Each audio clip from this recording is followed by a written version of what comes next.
인간과 인간, 사람이 만나서 소통을 하고 교류를 할 때 지금 말씀해주신 그 모든 재밌는 사람, 웃어주는 사람, 뭐 조윤숙 같은 사람 이런 게 모두 내가 속으로만 있는 그 사람의 모든 걸 알 수는 없어요. 그러니까 우리가 어떤 걸로 교류를 하고 소통을 맺고 인간관계를 맺는지 생각을 해보시면 딱 두 개밖에 없더라고요. 그게 바로 말과 행동입니다. 말에는 이제 문자도 들어가 있죠. 말과 글, 그 다음에 행동. 이 두 가지로 우리는 서로 교류를 하고 인간관계를 맺어요. 그래서 가장 중요한 건 내가 말을 어떻게 표현하는지, 내가 행동을 어떻게 표현하는지, 그게 가장 중요한 소통의 기본이라고 생각하시면 될 것 같아요. 그래서 정말 좋은 인간관계를 맺고 싶다 하시는 분은 말과 행동을 바르게 하시면 되는데, 여기서 또 궁금한 게 뭐냐면 내가 같은 행동을 했어. 근데 이 사람은 이런 반응을 했는데 이 사람은 다른 반응을 해. 맞아. 그거에 대해서 완전히 황당한 거예요. 어떻게 해야 되지? 난 같은 행동을 했는데 이 사람의 반응과 저 사람의 반응이 달라. 그러면 나는 어떻게 해야 되는지 거기에 대해서 약간 궁금증이 생겨서 오늘의 이 강의에서 왜 그러는지 대해서 한번 알아보려고 해요. 우리가 소통의 기본이라 그러면 왜를 이해를 해야 돼요. 제가 가만히 있는데 김아님이 지나가다 제 뒤통수 한 대 팍 치고 지나갔단 말이에요. 예를 들어서 저 나쁜 놈 하는 눈빛으로 지금 생각을 하시는데, 예를 들어서 그럴 일은 없어. 딱 제 뒤통수를 한 대 팍 치고 지나갔으면 제가 나를 왜 때렸는지 제가 안다면 올바른 대처를 하겠죠. 올바른 반응을 하는데 어떻게 대처를 할 줄 아는데 나를 왜 때렸는지 내가 모르겠는 거예요. 그 이유를 모르겠는 거예요. 그럴 때 내가 대처를 할 때 올바른 대처가 아닐 수도 있단 말이에요. 예를 들어서 딱 만나서 정말 반가워서 뚝 쳤는데 왜 때리시는 거죠? 갑자기 사람이 막 이렇게 내가 반응을 하면 저 사람의 그 행동과 나의 그 기본이 서로 맞지가 않는 거고, 정말 순간적으로 너무 꼴보기 싫어서 나도 모르게 한테 빡 쳤는데 순간 내가 왜 때려요? 그러고 막 애교를 부려. 그러면 진짜 맞방을 한 대 더 빡 때리고 싶은 그런 생각이 들겠죠. 그래서 정말 왜 그랬는지를 알면 우리는 올바른 대처를 하고 있는데, 여기서 왜 그러는지에 대해서 그 사람의 성격과 환경과 여러 가지가 있겠지만 그 사람의 환경과 상황까지는 저희가 알 수가 없잖아요. 그래서 우리가 오늘 알아볼 거는 그 사람이 왜 그러는지에 대한 성격을 알아볼 건데, 그 중에서 환경과 상황까지는 일일이 알 수가 없으니 그 사람이 타고난 기질, 그 사람의 타고 가지고 있는 성향, 성격을 한번 알아보자라는 게 오늘의 취지고요. 거기에 대해서 이제 여러 가지를 이제 설명을 할 건데, 그냥 그걸 뭉뚱그려서 되게 빨리 설명을 할 건데, 그 차이를 혹시 아실 수 있을 것 같으세요? 반응? 느낌은 있어. 그 사람 행동에 해서 후천적으로 하는 거고, 대응은 미리 생각을 해서 저 사람은 어떤 사람이니까 내가 어떤 생각으로 저 사람을 대해야 되겠다 하고 미리 예측을 맞아. 90% 맞아요. 반응은 어떤 거에 대한 행동이지만 네. 내용은 그 사람 간의 관계에 대한 와, 네. 오, 박수 한번. 네, 반응은 즉각적으로, 본능적으로, 나도 모르게 생각을 거치지 않고 나오는 게 반응이에요. 만약에 김아님 죄송합니다. 막 쳤는데 나는 하고 나오는 게 반응이에요. 그런데 딱 쳤는데 저 사람이 날 왜 쳤을까? 저 사람 평상시에 친한 사람 이렇게 치고 다니지? 안녕하세요 라고 얘기하는 건 대처예요. 그래서 대처와 대응인데, 우리가 그 사람의 성격과 기질과 이런 걸 조금 파악을 하고 이런 생각을 하다 보면 즉각 반응이 아니라 우리는 모든 사람의 대처를 할 수 있어요. 그런데 평상시에는 이런 걸 전혀 생각하실 필요는 없어요. 그냥 뭔가 내가 지금 기분이 좀 안 좋은데? 이 사람은 말했는데 뭔가 좀 껄끄러운데? 라는 생각이 있을 때만 이런 거를 작동을 시키시면 돼요. 그러니까 평상시에 막 즐겁게 얘기하고 하하 깔깔할 때는 막 반응을 하고 즐겁게 얘기를 하셔도 되지만, 제가 오늘 말씀드리고 싶은 거는 이런 우리가 모임이잖아요. 하나의 동호회 모임이고 우리가 여러 사람이 모여있는 자리이기 때문에 즉각 반응이 아닌 기분이 좀 언짢거나 뭔가 대화를 했는데 내 마음이 편하지 않아. 그럴 때는 우리가 반응을 하지 말고 대처를 해야 되겠다. 대응을 해야 되겠다. 이런 생각을 하시면 될 것 같습니다. 성격의 요인을 이해를 해볼 건데요. 성격도 공식 같아요. 굉장히 재미있어요. 옛날에 수학을 잘하는 친구들 보면 되게 신기했거든요. 그래서 어떻게 그런 숫자들을 막 할 수가 있어? 라고 너무 궁금했는데 수학을 잘하는 친구들은 공식을 제대로 알면 되게 쉬워 라고 얘기를 하는 거예요. 공식을 알면 문제를 보고 이 문제는 이런 공식을 딱 집어넣으면 문제가 잘 풀린다 라고 얘기를 하는 거예요. 그래서 너무 쉽대요. 너무 재밌대요. 어떤 공식을 대처할지만 생각하면 그 문제가 너무 잘 풀리고 답이 보인대요.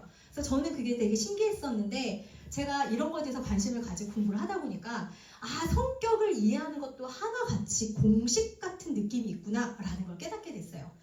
이 사람에게는 이런 공식의 성격을 가지고 있고 저 사람은 저런 공식을 갖고 있는데 서로 다른 공식을 가지고 둘이서 저 사람도 나와 같은 공식을 가지고 있으려니 하고 대화를 하다 보면 그게 서로가 맞지가 않는 거죠. 그래서 사람끼리는 다 공식이 다르고 다 기질이 다르고 성격이 다르다는 거 그거를 이해해 주시고 나의 공식은 무엇일까? 그 다음에 다른 사람의 공식은 무엇일까를 생각하시면 될 것 같고 특히 공식 같은 걸 제가 하나 꼭 말씀드리고 싶었던 거는 막 기분이 나쁜 날 또 나만 풀 수 있는 그런 게 있어요. 나는 막 매운 걸 먹는다든지 막 조금 음악을 크게 듣는다든지 그래서 나의 감정을 풀어내는데 그런 것도 하나의 나만의 공식이거든요. 그래서 그런 공식들을 하나씩 좀 채워가거나 이제 다른 사람의 공식도 한번 이해를 해가다 보면은 조금 좀 쉽게 사람들을 좀 이해할 수 있지 않을까. 그래서 제가 이제 몇 가지 여기 이렇게 적어봤는데요. 정말 얘기해드리고 싶은 것들이 너무 많았는데 여기서 얘기하면 막 두들겨 맞을 것 같아요. 네, 30분이 막 넘어갈 것 같기도 하고 제가 여러 가지를 봤는데 그 중에서 가장 기본이 되는 게 히포크라테스가 얘기했던 그 4개의 기질이 있어요. 4개의 기질이 있는데 아까 설문지에서 하신 것 중에 하나가 그 기질 테스트예요. 근데 히포크라테스라는 사람은 의사였는데 고대 그리스에 정말 옛날 고대 그리스에 살았던 사람인데 뭐 유전이나 DNA라는 걸 몰랐을 때 정말 많은 사람들을 이렇게 자르고 수술하고 연구하면서 이 사람들은 좀 이런 성격을 가지고 있는데 공부를 해봤더니 피가 좀 진해. 이 사람들은 굉장히 순한 사람들인데 이 사람들의 뭐 여러 가지 몸을 해봤더니 뭐 침이 좀 진해. 막 이런 것들 있잖아요. 이 사람들은 굉장히 날카롭고 성격이 비판적이고 이런데 이 사람들의 몸을 연구를 해봤더니 뭐 쓸개집이 좀 그래.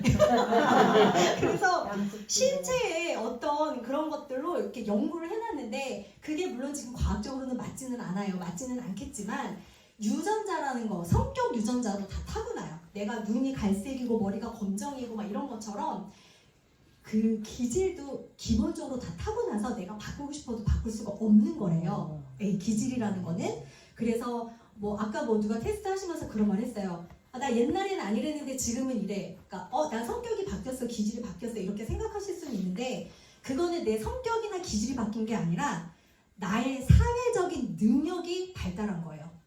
사회적인 관점이 더 많아진 거고 넓어진 거고 사회적인 기술이 발달한 거고 내가 타고난 기질은 다 똑같다고 하더라고요. 그렇게 해서 여러 가지 기질을 연구했는데 이 기질이 지금의 뭐 MBTI라든지 뭐 헥사코 뭐 무슨 성격 프로그램이라든지 이런 것들하고 굉장히 일맥상통하는 이야기들이 많아요. 그래서 히포크라테스의 기질이라든지 이제 제가 이따 얘기할 거 교류 분석이라는 거는 성격이라기보다는 자아 상태를 설명을 하고 있어요. 이 사람은 어떤 자아 상태인가 라는 걸 설명하고 있어서 이런 것들을 해보다 보면 공부를 해보다 보면 와 사람의 성격들이 되게 공식처럼 와닿아요.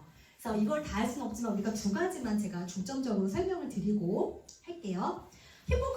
히포크라테스의 이제 4가지 기질에는 아까 뒷장에 해보신 게 있는데 제가 이따가 나중에 이제 지금 시간이 짧으니까 원래는 같이 강의 시간 안에 한번 맞춰보기도 하고 이러는데 지금 맞춰보지는 않고 설명을 드린 다음에 지금 하신 거를 제가 나중에 시간이 되면 채점을 해서 돌려드릴게요. 네, 그래서 다혈질과 담즙질, 우울질, 점액질로 나뉘어요. 이렇게 나뉘는데 다혈질은 굉장히 분위기 메이커래요. 그래서 굉장히 밝고 활발하고 명랑하게 많은 사람들하고 막 아우를 수 있는 그런 성격의 소유자예요. 단점은 굉장히 순간적이고 좀 과장된 표현 이런 것들을 많이 하고 있고요. 담즙질은 굉장히 목표 지향적인 사람, 굉장히 냉정하고 날카롭고 목표를 위해서 인간미가 없고 막 이렇게 막 정말 목표를 향해서 나가는 자존감도 되게 세고 의지도 굉장히 세고 되게 단호한 그런 성격의 소유자고요. 그런 기질을 가지고 태어났고요. 단점은 냉정하고 화를 잘 내고 용서를 하지 않는데요. 그래서 나중에 이제 제가 채점해서 드리면 아 내가 이 4개 중에 어떤 거에 해당되는가를 아실 수가 있으세요. 우울질은 굉장히 천부적인 재능을 가지고 계시고 자기 희생을 많이 하고 근데 좀 약간 과민하고 정서가 조금 예민한 그런 분들이 이제 약간 우울질. 근데 자기 내적인 깊이가 굉장히 깊으신 분들이세요. 자, 그런 분들이 약간 다혈질하고 약간 반대되는 그런 성향이고요. 점액질 점수가 많이 높게 나오신 분들은 되게 평화주의자. 저는 딱 점액질을 보면 그 양우님이 생각이 많이 나더라고요. 네, 굉장히 침착하고 태평하시고 되게 그러신 분들. 그다음에 조금 나쁜 점은 우유부단하고 소심하고 뭐 자기 뭐 걱정이 많으시고 내가 할 수 있을까? 뭐 이런 자신감보다 조금 걱정이 있으시고 약간 그런데 요런 4가지의 다혈질, 담즙질, 우울질, 점액질의 기질이 있는데 이 기질이 정말 2500년이 지난 지금에서도 이거를 기준으로 해서 모든 사람들을 되게 성격 분류를 많이 하고 있대요. 그래서 이 4가지를 한번 공부를 해보시고 제가 나중에 채점을 해서 드리면 이제 그걸로 아 내가 이런 거였구나를 아실 수 있을 것 같으세요. 원래 기질을 할 때 첫 번째 1번 문항 있잖아요. 1번 문항이 4개에 한 3개만 한 번만 맞춰보도록 해볼게요. 그 첫 번째 저희가 기질 테스트 했던 것 중에서 처음에 4개 단어가 적혀 있었죠. 활발한, 모험적, 분석적, 융통성이라고 적혀 있었는데 내가 동그라미 한 거에 혹시 민저님 어디에 동그라미 하셨나요? 첫 번째 칸에? 활발함, 다혈질입니다. 굉장히 명랑쾌활 뭐 이런 거. 자, 그 다음에 저기 곽 회장님은 어디에다가 첫 번째 칸 어디에다가 하셨나요? 아, 장점 1번. 네, 장점 1번. 활발함. 아, 활발함으로 하셨네요. 다혈질이시네요. 혹시 저기 양우님은 어디에다가 동그라미 하셨나요? 어디요? 1번. 1번. 기질 테스트에서 융통성 했네. 윤토사 하셨죠? 이렇게 공식이 보인다니까요. 아, 저분은 네, 점액질 분이시구나. 저분은 원래 느리시고 태평하신 분이시구나. 그럼 내가 이렇게 대처를 해야지라는 게 이제 생기더라고요. 두 번째 칸에 쾌활함, 설득적, 의지 강함, 조용함. 자, 양우님 혹시 조용함에다 체크하지 않으셨나요? 아닌가요? 맞아. 두 번째 칸. 이게 뭐라 연다네. 보인다니까요. 야, 정답이네, 정답. 네. 이야. 혹시 설득력에다가 체크하신 분 계실까? 그 설득력에다 체크 담즙질 굉장히 냉정하고 약간 그 자기 주관이 뚜렷하고 이러신 분들. 자, 3번째 칸까지만 볼게요. 사교적, 자기의지 강함, 자기희생적, 복종적 이 있을 때 자기가 어디다 체크를 했는지 보시고 자기가 체크하신 게 다혈질인지 담즙질인지 우울질인지 점액질인지. 그런데 내가 다혈질이라고 해서 이 모든 칸에다 다 체크하지는 않아요. 모든 사람이 다혈질의 성격과 점액질의 성격, 우울질의 성격, 그 다음에 담즙질의 성격을 다 가지고 있어요. 다 가지고 있는데 그 중에서 나는 어디에 더 큰 비중이 있는지를 보는 거예요. 모든 사람이 다 가지고 있는데 MBTI도 그런 거 있잖아요. 뭐 외향적이냐 내향적이냐 그럴 때 나는 외향적인 것 같기도 하고 내향적인 것 같기도 한데 막 헷갈리시잖아요. 근데 다 가지고 계신 거예요. 그런 성격들을 다 가지고 계시는 거고 이 기질에서도 다 가지고는 계시지만 내가 어디에 더 많이 가지고 있는지를 보시면 내가 어떤 기질을 가지고 있는지 아시기 때문에 자 다시 아까 걸로 돌아가시면 아 내가 점액질이구나 라고 하시는 분은 아 내가 침착하고 태평한 장점은 가지고 있지만 내가 너무 좀 우유부단하고 이런 또 단점이 있으니까 이런 단점을 사회적인 그 약간 사람들과 어울릴 때는 내가 조금 더 보완을 해야 되겠다. 그리고 내가 내 장점은 더 살려야 되겠다. 뭐 이런 거. 뭐 내가 다혈질이었을 경우에는 뭐 민정님 혹시 제가 봤을 때는 다혈질 점수 많이 나오셨을 것 같은데 아 내가 사교적이고 친절하고 수다도 많고 열정도 많고 감성적이고 이런 나의 좋은 점은 있지만 아 내가 조금 침착하지 못하고 약간 과장된 것도 조금 있으려나? 그러니까 그런 걸 내가 조금 보완하면 되겠다. 물론 아닙니다. 다 100%뭐 이런 걸 가지고 있진 않지만 요렇게 자기 기질을 알고 아 내가 이런 기질이구나. 그리고 다른 사람을 봤을 때 아 지금 이 사람이 이런 기질을 발휘하고 있구나. 이 사람이 이런 기질을 타고났구나. 제가 봤을 때 영숙님도 나중에 채점한 거 이렇게 하다 보면 뭐가 많을 것 같으세요? 점액질이 좀 많으실 것 같으세요. 네, 그렇게 보시면 아 이분은 이런 분이시구나. 그냥 그 사람을 있는 그대로 저희가 좀 진짜. 예, 저기 받아들일 수 있고 조금 뭐 느리게 행동을 하셔도 아 저분은 뭐 사진을 뭐 찍어 놓으셔도 됩니다. 예. 아 저분은 저런 분이시구나 라고 우리가 좀 이해를 해줄 수가 있을 것 같아요. 더 쉽게 이해를 해주실 수가 있을 것 같아요. 요거는 제가 이따가 혹시 밤에 채점을 해서 어떤 부분인지 해드리고요. 혹시 밴드나 이런 거에 올릴 수 있으면 요 채점표는 올려드릴게요. 네. 그 다음에 MBTI라는 거는 그냥 설명을 해드리고 이거는 다 많이 해보셨죠. MBTI는 인터넷에도 많이 나와 있어서 뭐 외향이냐 내향이냐 내가 인식할 때 이 물건을 인식할 때 이거는 플라스틱의 물이야 라고 내가 감각으로 인정을 하는지 아니면 나에게 소중함을 주는 물이라고 내가 직관력을 통해서 이거를 받아들이는지에 대한 그런 거고 판단은 내가 정말 생각을 하고 아니면 내가 감정적으로 이거는 이렇게 돼야 되는 거 아니야? 라고 내가 어떤 성향을 가지고 있는지에 대해서 이 엄마와 딸이 이 성격 유형을 같이 연구하면서 만들었는데 뭐 외향적이고 직관적이고 사고적이고 인식적인 이 네 가지를 내가 가지고 있다. 그러면 그런 네 가지를 묶어서 16가지 행동 유형으로 나눈 거예요.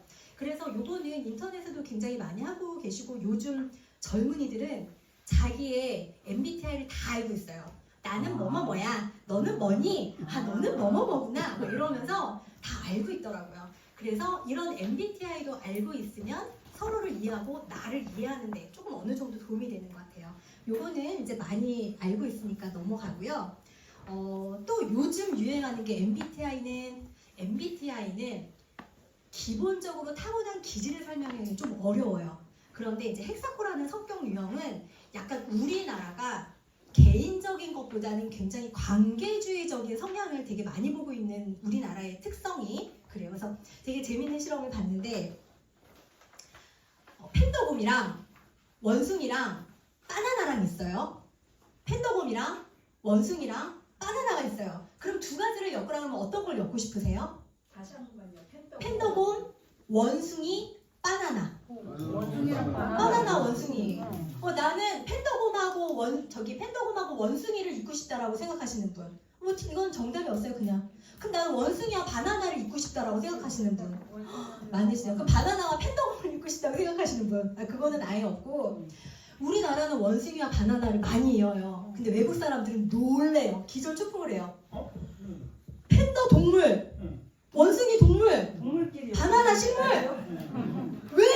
왜 원숭이하고 바나나를 잇는 거야? 동물과 동물을 이어야지. 동물과 동물. 왜? 그렇게 잇는다고 생각을 하는데 우리나라 사람들은 아니야. 원숭이가 바나나 좋아하잖아.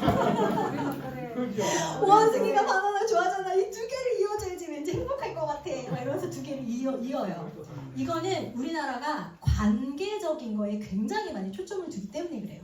우리가 관계지향적인 게 굉장히 많아요. 예를 들면 외국 사람들이 이제 우리나라 말을 배울 때 우리 남편, 우리 아이 이렇게 말하면 놀래요. 우리 남편? 우리 와이프?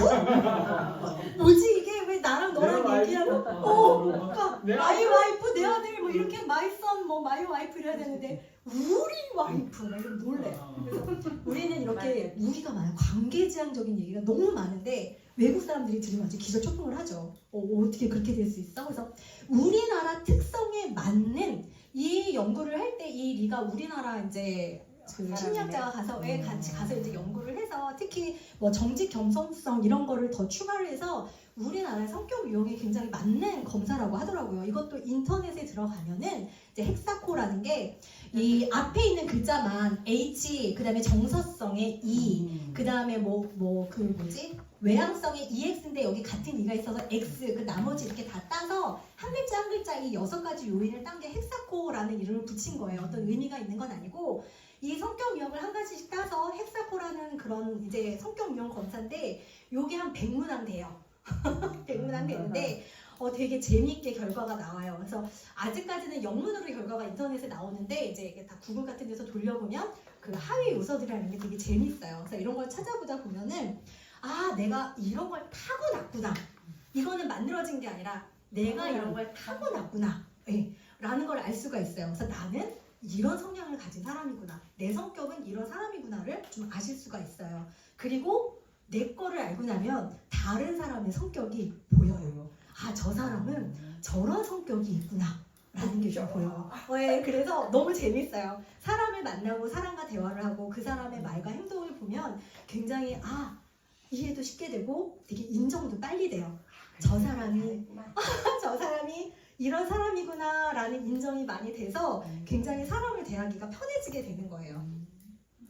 뭐 정직 겸손성은 뭐 나와 타인에게 공정하게 뭐 쟤는 안 되고 나는 돼 뭐 이런 게 아니라 뭐 그런 것들. 뭐 정서성은 감정을 잘 표현해요. 막 표현하지만 뭐 자신감과 안정감이 높은 사람들이 정서성이 높고요. 외향성은 아까 그 뭐 했던 것처럼 적극적이고 바깥으로 에너지를 많이 하는 그런 정도. 우호성은 상호작용을 잘하는 거. 성실성은 굉장히 책임 있고 성실감 있게. 그런데 성실성이 높다라고 좋은 건 아니고요. 성실성은 굉장히 계획을 잘 세워서 차근차근 하는 건데 저는 이런 거 점수가 되게 낮게 나왔어요. 저는 되게 약간 창조적이고 약간 그 체계적이 않게 이렇게 나가는 그런 걸 되게 좋아해가지고 직관적이기 때문에 약간 이런 게 뭐 이렇게 조금 낮게 나오는 경향도 있더라고요. 그래서 개방성은 새로운 거를 받아들이는 이제 그런 이제 요인이더라고요. 그래서 이런 것들을 하나하나 살펴보면 나한테 이런 게 있구나라는 걸 아실 수가 있어요. 그런데 이 외향성에 대해서 되게 궁금하시는 게 많으신 분들이 있는데 나는 사람 만나는 거 되게 좋아하고 사람 만나면 기분 좋은데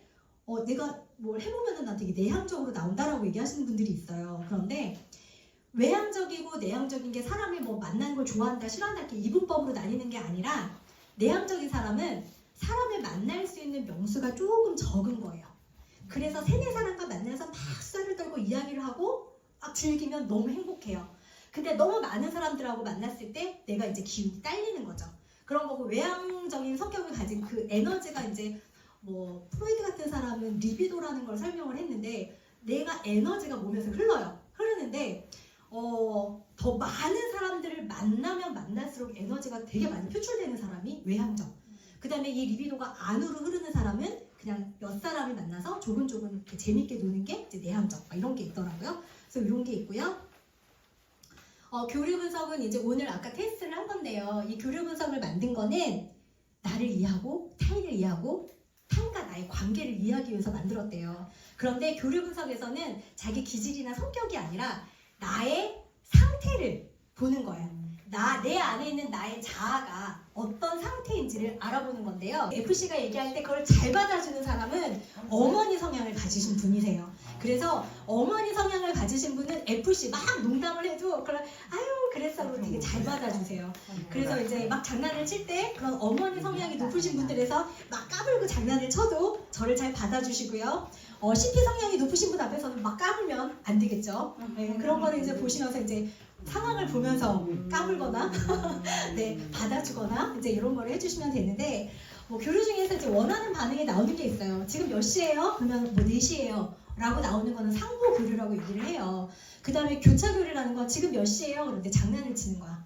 택시? 막 그렇게 얘기하시는 거는 이제 교차 교류라고 해요. 내가 원하는 답이 아닌데 그런 교차 교류가 사실은 이런 동호회에서는 많을수록 정신 건강에 되게 좋대요. 네, 그런 교차 교류 같은 거 좀 많이 이루어지는 게 좋고요. 이명 교류는 좀 좋지 않은 교류예요. 뭐냐면 지금 몇 시예요? 그러는데 너 시계 못 보니? 그러니까 내 마음에 그걸 왜 나한테 물어봐. 너가 직접 확인해. 이런 말을 해주고 싶은데 차마 그 말을 못하니까 너는 시계 못 보니? 뭐 이런 식으로 나오는 거예요. 그래서 우리는 사실은 살면서 이명 교류를 굉장히 많이 하고 있어요. 왜냐면 그렇게 말하고 싶은데 그렇게 말을 못해. 그래서 이명 교류를 굉장히 많이 하는데 이 이명 교류가 많으면 많을수록 굉장히 피로도가 높아져요. 대화에서. 차라리 교차 교류가 나요. 몇 시야? 그럼 택시 4분? 막 이렇게 몇 시 몇 분? 택시 4분? 뭐 이렇게 차라리 그게 정신 건강에 좋고요. 상호교류나 교차교류를 많이 하고 이런 동호회에서 친밀한 사람들이 만났을 때 이명교류는 최대한 자제를 하고 내가 정말 말하고 싶은 거 이런 거를 좀 얘기를 좀 하셨으면 좋겠다라는 생각이 들렸어요.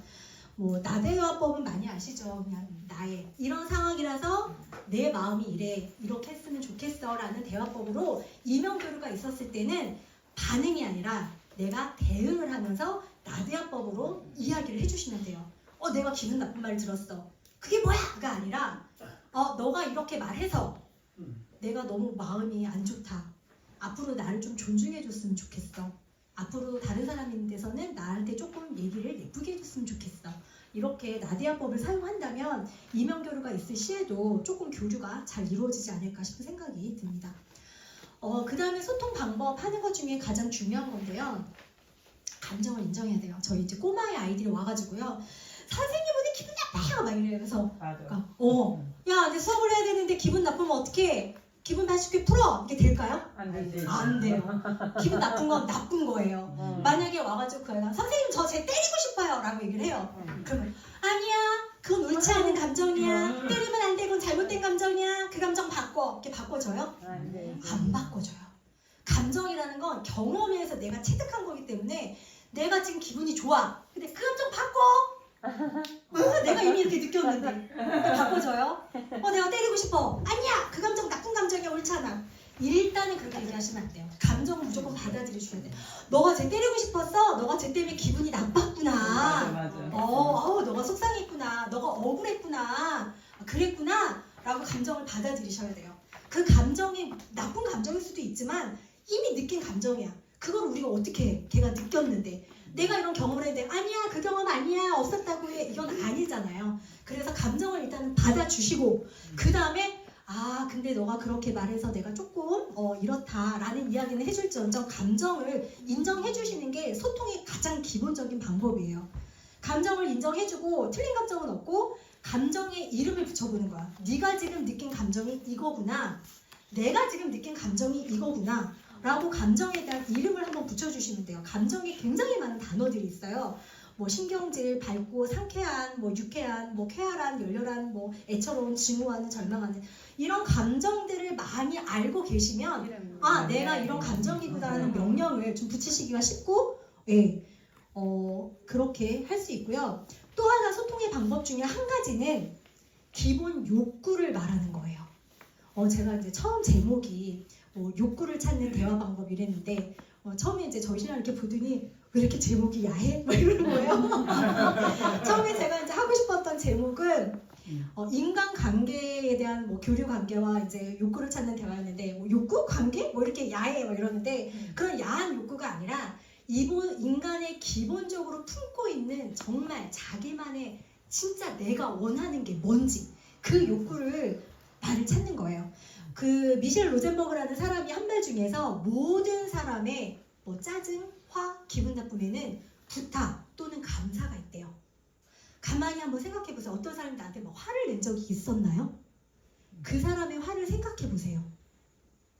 나한테 뭔가를 부탁하지 않던가요? 왜 이렇게 너는 자꾸 돌아다녀 하고 최근에 이제 저희 신랑이 저한테 이제 화를 냈는데 넌 도대체 뭐 하는 애야? 라고 막 얘기를 했다고 쳐요. 그 안에 그 사람이 하고 싶었던 말은 뭘까? 내가 정말 그런 사람이라는 거에도 있겠지만 그 사람이 하고 싶었던 그 욕구의 말은 무엇이었을까요? 나랑 좀 같이 오래 있어. 나랑 같이 있어줘. 나도 존중해줘. 나와 함께 있어줘. 나랑 같이 있어줘. 이렇게 돌아다녀. 그러니까 그 기본적인 욕구를 찾을 수 있으셔야 되는 거예요. 대화를 할 때 옛날에 한번 이제 되게 곽 회장이 화를 엄청 많이 냈다라는 얘기를 이렇게 여기저기 한번 들은 적이 있었어요. 그런데 저는 그 상황이 없었지만 곽 회장님이 그렇게 화를 내셨던 기본적인 욕구가 무엇이었을까? 나는 이 학원을 잘 꾸리고 싶었는데 이 학원이 조금 약간 어수선하고 이래서 거기에 대한 그런 잘 운영하고 싶다라는 그런 욕구가 있지 않았을까? 화를 낼 때는 정말 감정에 받쳐서 어떤 단어가 나올지 몰라서 그 단어에 딱 꽂히는 게 아니라 그 사람의 마음이 그 사람이 뭘 얘기하고 싶었는지 네가 바라는 게 뭔지 네가 원하는 게 뭔지 지금 이야기하는 그 기본이 뭔지를 생각을 하면 이 사람이 하고 싶은 이야기가 이거였구나. 그러면 화내는 사람 앞에서 내가 화가 안 나요. 근데 그거 어려워요. 어려워요. 근데 해보시면 돼요. 일단은 나도 화가 나서 쏘아붙이죠. 그 다음에 다시 생각해보는 거. 내가 화를 냈어. 내가 왜 화를 냈지?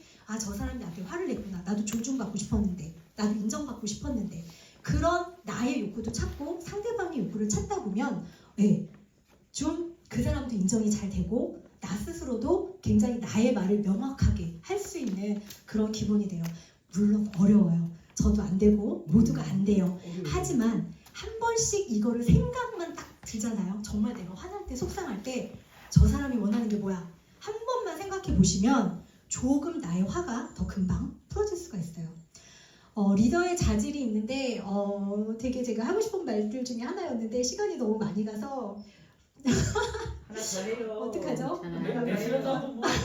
네, 리더가 되려면 목표적인 사고와 긍정적인 사고와 적극적인 사고를 가지고 계셔야 돼요. 근데 목표적인 사고가 되게 막 커 보이잖아요. 내가 60인데 내가 70인데 여기서 무슨 목표적인 사고를 가져? 너무 황당하게 생각이 들지 모르겠지만 제가 말씀드리고 싶은 거는 하루의 목표, 뭐 시간적인 목표, 뭐 그런 거를 하나씩 이뤄가셔야 돼요. 그러니까 제가 이제 근처에 계신 분이 이제 곽 회장님이 제 근처에 있어서 예를 들자면 나는 맨발 걷기를 뭐 매일 할 거야 이런 목표를 가지셨어요. 그래서 그거를 하세요. 하시고 내가 혼자 안 되니까 이렇게 단톡방에다 매일매일 발사진을 띄우시면서 그런 걸 이뤄 나가시더라고요. 그런 걸 이뤄 나가서 내가 가진 목표를 오늘 이루었어. 그럴 때 나의 마음속에 뭐가 있냐면 의미 있던 하루가 되는 거예요. 내가 오늘 하루를 내가 목표한 대로 이뤘구나. 근데 목표를 이루실 때 절대 100과 0으로 생각하시면 안 돼요. 굉장히 많은 눈금을 해서 오늘이 아니라 내가 일주일 동안 맨발 걷기를 하려고 했는데 내가 그 중에서 3일밖에 못했구나. 그럼 나는 목표 실패한 게 아니라 내가 목표를 60% 달성했구나. 이렇게. 내가 이 곡을 잘 불고 싶었어. 그랬는데 그 눈금을 이 노래를 오늘 해서 틀렸어. 그러면 나는 그 목표를 실패한 게 아니에요. 실패한 게 아니라 이만큼 불고 싶었는데 내가 오늘 한 80 정도까지 불었구나. 이렇게 눈금을 만들어 놓으셔야지 내 삶이 의미 있는 삶이 되고 가치 있는 삶이 되세요. 그래서 이거는 정말 오늘 하루를 살고 있더라도 오늘 하루의 나의 목표는 뭐지? 라는 걸 한번 생각해 보시면 되고 그 목표적인 사고를 가지고 있지 않고 하루를 지내면 어떤 삶이 되냐면 되게 공허한 삶이 되시는 거예요. 나는 의미 없이 공허하게 하루하루를 보내시는 삶을 보내고 싶으세요? 아니요. 그러면 안 되는 거예요. 자, 긍정적인 사고를 가져야 되는 이유 중에 하나는 행복해져요. 이제 행복이라는 거는 사실은 목표가 아니에요. 행복이라는 도구예요. 지금 중학교 교과서에는 어떻게 나와 있냐면 옛날에 아리스토텔레스가 니코마스라는 윤리책에다 그렇게 적었대요. 인간의 윤리 선생님 계시는데 네, 윤리책에 중학교 1, 2단원에 나옵니다. 뭐라고 나오죠? 인간의 궁극적인 목표는 뭐라고 얘기를 했을까요? 아리스토텔레스가? 행복이다. 네. 인간의 궁극적인 목표는 행복이라고 얘기를 했는데요. 행복은 목표가 아니에요. 행복은 수단과 도구예요. 인간이 행복해지기 위해서 사는 건 아니에요. 내가 행복하게 살기 위해서 건강해야지 아니더랍니다. 내가 행복하니까 건강해지는 거고 내가 행복해야지 더 이런 삶을 즐길 수 있는 거들이에요. 그래서 이렇게 실험을 한 것들이 되게 많은데 굉장히 많은 문턱에 무슨 소감문에서 해피라는 단어를 많이 쓴 사람들을 추적해 봤더니 그 사람들이 장수를 한 케이스가 굉장히 많대요. 나는 오늘 이걸 수료해서 정말 너무 기쁘고 행복하고 이렇게 쓴 사람과 나는 오늘 수료를 했다. 이걸 해서 나는 이렇게 살아야겠다.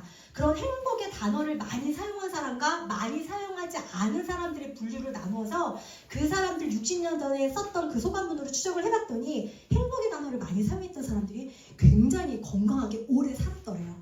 그래서 행복이라는 거는 내가 건강해지고 내가 좋은 삶을 살기 위한 수단으로 생각하기 위해서 우리는 긍정적인 사고 반밖에 안 남았네가 아니라 반이나 남았네. 내가 이거밖에 못했네가 아니라 내가 이만큼을 했네 라는 긍정적인 사고를 가지고 있으면 따르는 사람도 같이 전염이 된대요. 거울이라는 게 있어서 내가 행복하면 날 보고 있는 사람들까지 같이 행복해진다고 해요. 적극적인 사고는 이제 이거는 내가 아니면 누가 해? 내가 하자. 내가 하자라는 게 주인공이에요. 내가 주인공인데 이거 할 사람 근데 나는 안 할래 이러면 안 되죠. 주인공이 적극적으로 하셔야죠. 이렇게 했을 때 리더가 될 수 있다라고 합니다. 그래서 이걸 하시면 되고요. 제가 이 이야기를 이제 마지막이에요. 제가 이 이야기를 고등학교 1학년 때 이 이야기를 들었는데 이걸 가지고 저는 정말 평생의 모토로 살아왔던 것 같아요. 그래서 저는 리더는 아니지만 리더가 되려면 이 두 가지를 가지고 있어야 된다고 봐요. 하나는 본질적인 가치. 내가 나만 할 수 있는 전문적인 나만의 능력을 키워야 돼요. 예. 그래서 정말 내가 이거를 해서 나 혼자 잘 먹고 잘 사는 게 아니라 다른 사람들을 도와줄 수 있는 나의 본질적인 가치를 키우는 사람. 그 다음에 본질적인 나의 가치가 키워졌으면 관계적인 가치도 잘 가꾸는 사람. 이 두 가지의 모토가 정말 살아가는데 너무너무 중요한 모토인 것 같아요. 본질적인 나만의 전문적인 스킬, 그 다음에 관계적인 내가 나의 스킬로 주변과 얼마나 잘 어울리면서 살아갈 수 있는지를 알면 이게 정말 리더이자 함께하는 사람들이 모두 행복해질 수 있는 게 아닐까 싶어요. 좀 재밌게 한번 표현을 해봤는데요. 본질적인 가치도 높고요. 본질적인 가치가 높고요. 관계적인 가치가 나만 있는 사람은 되게 이기적인 사람이에요. 나는 잘하는데 다른 사람을 도와주지도 않고 나 혼자만 있는 사람, 좀 부정적인 사람이시고요. 본질적인 가치도 굉장히 높은데요. 관계적인 가치도 굉장히 높은 사람. 이런 사람을 거의 존경받는 사람. 우리는 존경하죠. 이런 사람들을. 그 다음에 본질적인 가치는 높진 않아요. 근데 관계적인 건 너무 넓어요. 이런 사람 약간 오지아퍼라고 얘기를 하고요. 제가 차마 여기다가는 못 적었는데요. 본질적인 가치도 낮고요. 그 다음에 관계적인 가치도 낮아요. 이런 사람들 그냥 식충이? 이렇게 표현하시면 돼요. 네, 다른 사람과 어울리지도 못하고 내가 잘할 수 있는 것도 없고 뭐 이런 것들. 네, 그래서 좀 이런 것들이 있어서 이런 것들도 한번 알아두시면 지금 1시간을 살고 하루를 살고 한 달을 살고 뭐 1년을 살고 10년을 살더라도 좋을 것 같습니다. 사람은 타고난 성격이 있음을 알고 너와 내가 다름을 이해하자라는 이야기를 하고 싶었고요. 상대방의 말과 감정 어떻게 하자? 인정하자. 나와 상대방의 대화 속에서 뭐를 찾자? 욕구를 찾자. 네가 원하는 게 뭐야? 이걸 한번 찾아주시면 되고요. 리더로서의 자질을 갖추자. 우리는 임원 워크숍이기 때문에 이 4가지를 말씀해드리고 싶었습니다. 네, 맞는 말보다 남는 말을 해야 되고요. 논리의 칼로 상대를 베기보다는 맥락에 이 사람이 이런 이야기를 하고 있었구나. 단어는 이상해, 표현도 이상해. 하지만 이 사람이 하고 싶은 말이 이거였구나. 맥락에 가면 우리가 감을 띄워서 감을 흘러가야 되고요. 주장을 망치로 두드리지 말고요. 햇살같이 따뜻한 온도로 마음을 녹이는 그런 뮤직드림 마피아 회원들이 되었으면 좋겠습니다.